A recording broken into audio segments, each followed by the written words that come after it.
Hey everyone, Tekking 101 here. No, it's been a while since the last Divine Comedy, and this time I really don't have a good excuse, except for the fact that I'm becoming increasingly addicted to this freaking game.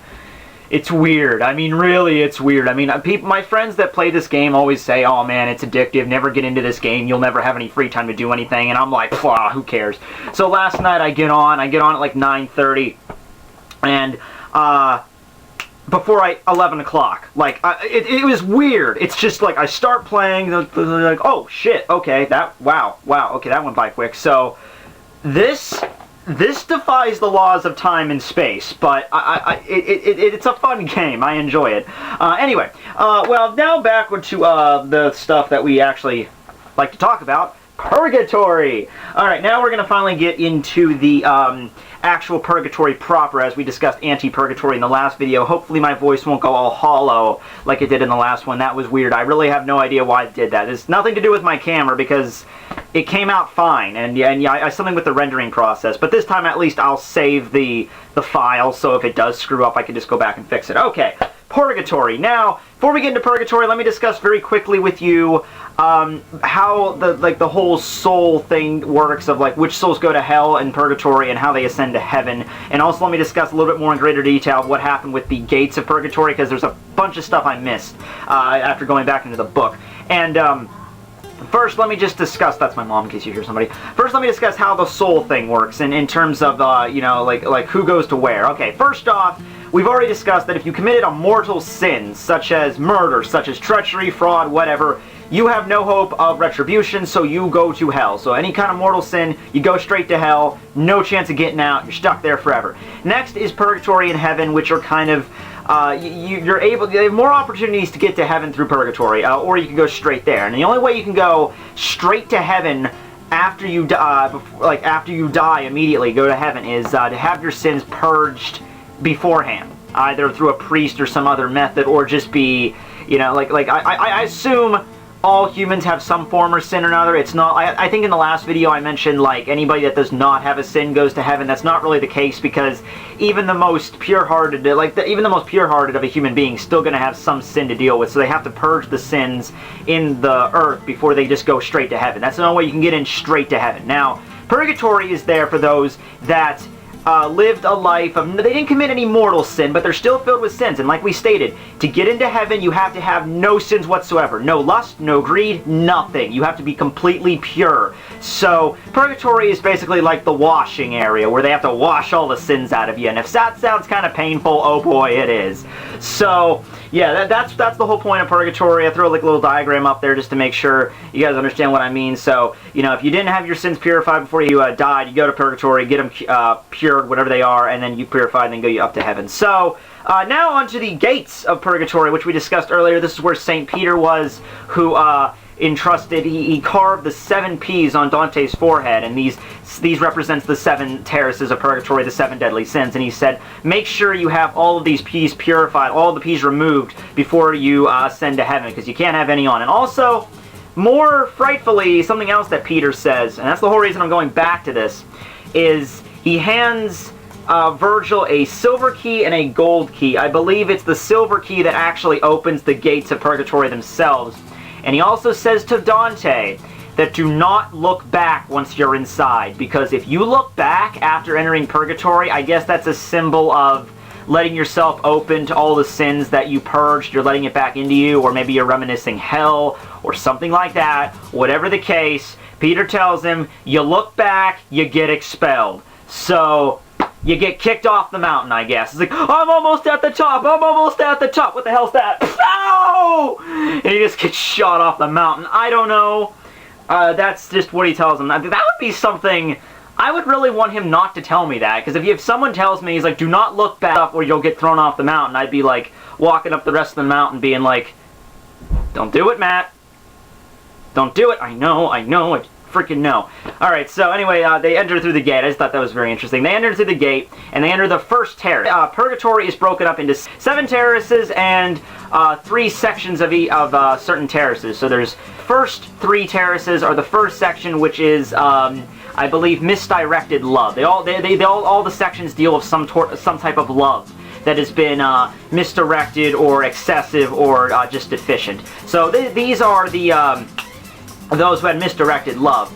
This includes, first off, pride, misdirected love towards yourself instead of other people. After that would be envy, misdirected love again. Like, you might love that your best friend has an awesome, I don't know, television, but you are misdirecting it because that's envy. You're envious of that 82-inch television. Like, why don't I have that freaking thing? And finally, wrath. So I guess this could be misdirected love in the sense that if you love, I don't know, beating the crap out of your friend's face when he makes you angry. I don't know. Misdirected love somehow. Wrath. You can make sense out of that. So that's the first 3 terraces. Then the next terrace has its own section, which is deficient love. That is just sloth. So slothful, you're deficient, you're not really doing much of anything. And then finally, the last 3 terraces are those of the last section, which is excessive love. You had love, just a little bit too much. So here's where we had here's where we have greed, too much love for money, gluttony, too much love for food, and then finally the last terrace is lust, for those that had an excess of love for getting it on, so to speak. So, of course, pride is the first one you get wiped clean of, and I do believe that, like, let's say you lived a life and you had the other 6, but you didn't have any pride. You might be able to skip over some, like get sent to certain levels, but I think most people would have to just deal with all 7, because we all have a little bit of pride, we all have a little bit of sloth, and like I said, you have to have you have to be reset to 0 to get back into to get into heaven to begin with, so you can't have a trace of any of this stuff. So even if you have a trace, you still need to go there to get purified. So first up is pride. I love myself. I'm the most awesome, badass person to ever exist on the freaking planet. You need help, my friend. Okay, so how Purgatory works is a little bit different from Hell. Like I said, there are still punishments. However, there's a couple overlying factors. Number 1, each terrace has its own specific angel and prayer. The prayer in the pride level is that Pater Noster. I don't know what any of these prayers are. I'm probably not even pronouncing them right. Look it up if you're interested. So that is the prayer for the pride level, and the angel is the angel of humility. It usually reflects the opposite of the terrace's sin. So the sin of the first terrace would be pride. The opposite of pride would be humility. You know, finding just humility in yourself and all that stuff. So that's also kind of reflects the penance too. And the penance here is of heavy stones. So after being introduced to humility, you have to carry heavy. It's kind of similar to the greed level in Hell, where you're forced to carry heavy stones. But in this case, you're still forced to carry heavy stones. But there's a place where you can end. There's a place where you can put the stone down, crack your back, and keep on going up the mountain. As opposed to in Hell, and the myth of Sisyphus, which is based off of the sin in Hell, or rather the sin in Hell was based off of Sisyphus' legend, where you're stuck. You're pushing that boulder up the mountain, you're never going to get up the mountain. At least here, you will eventually get rid of the rock. So that's an interesting prospect there. Oh, also, one more thing about the terraces, like I said, Hell was so much more simpler. It's like, go to this level, pushing up rocks, next level, drowning in slime. You know, these terraces have all these different overlying themes. So you have a certain angel that's watching over the sinners, you have a certain prayer, you have a certain punishment, you have a certain theme, and then you have a certain expression of that theme. So the theme in Pride would be humility. So how humility is expressed is in the way of sculptures in rock. So they have like a sculpture of the Virgin Mary to represent humility inside of here, and like the way this is expressed is different in each terrace. Moving on as they pass through the terraces, because they're not the same thing as Hell. They have like completely separate levels, but these are just more like different areas, you know, like, oh, you walk in and you see the statues, and then you see the sinful, those carrying the boulders, and you might see a couple more statues. The statue of Satan is here, that representing Lucifer, which is like pride in itself. You know, the King Saul Arcane, the Tower of Babel. That's an interesting thing. Kind of like just replicas or models of this. As Dante leaves each terrace, a wing appears, kind of like the wing of an angel in a sense, to kind of brush off one of the peas off his forehead. That's how the peas get removed. Okay, moving on to the second terrace of Purgatory, we have the Terrace of Envy. I don't know why, I just find that picture so amusing. In case you're curious, yes, we're going to continue with the Full Metal Alchemist references just because it's just too easy, right? 7 terraces, 7 deadly sins, 7 homunculi. Easy. Alright, so, envy. The opposite of envy would be, of course, generosity. This is represented by the voices in the air. So we had sculptures in the last terrace. This terrace we have whispers in the air of representing generosity. The Litany of Saints would be the prayer here, as well as the Angel of Generosity or Mercy. Like I said, most of the times the angel who is watching over the particular sinner also turns out to be like a replica of the overlying theme. Sealed eyes. That's the punishment. That sounds pretty painful, doesn't it? So upon this terrace, you get your eyes sealed. Makes sense because, you know, you spent your life the sin of envy, which would be, oh, I'm looking at that guy, I'm jealous of what he has. Easy solution, just be like freaking Jigsaw in Saw Part 4 and just sew the guy's eyes shut, right? Makes sense. I should probably also mention, in case you're curious, because I had a little bit of problem understanding this at first, the main difference between how in hell, the second, third, and fourth levels of hell dealt with lust, envy, and wrath. No, and greed, the fifth level too. So, people were curious, well, what's the difference between like greed in hell and greed in purgatory? It doesn't make much sense. I think this just means like you lived your life as greed, or you committed some mortal sin because of your greed. Here it's not like, you know, you ever want more money? I'm sure we're all human beings. We've ever gotten to the point where it's just like, oh damn, I just wish I need more money. I just need more money. You know, we've all had that. It's still technically a sin, but that's understandable. You're not like committing violent acts upon it. You're not obsessed with greed. It's just a case of being human, essentially. So yeah, and like the book says, we're all sinners. We're all sinners in a sense. Even the most pure-hearted of us, we're all sinners. It's just a difference between being purified on earth before we die, or not being purified and we have to go to purgatory to get purified there. So at least it's a little bit fair like that, I should say. One more thing about Terrace 2 is the exact voices in the wind. One of the voices is in fact Agros, who, this is going back to Roman mythology, because so much of this stuff is. So Agros was apparently turned to stone because she was jealous of Hermes' love for Herse, which Hermes is, of course, a messenger of the gods in Roman mythology. I have to love, though, always in Roman mythology, it's just like, oh, I love this person, so I got turned to stone, or punished by God, or killed, or some combination of the three. It's just like, don't fall in love in Roman mythology, or don't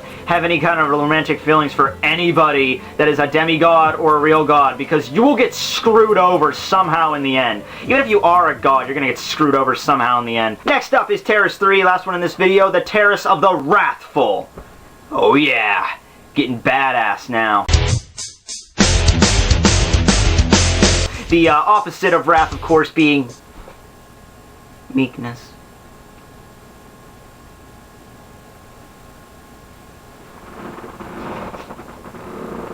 Sorry, I'm just so meek, you know. So meekness. The prayer is Agnus Dei, and the angel of peace would be the angel of this level. Makes sense. War, peace. They wrote a book about it. Okay. So the smoke. Smoke would be a punishment here. Yeah, upon entering this area, I believe...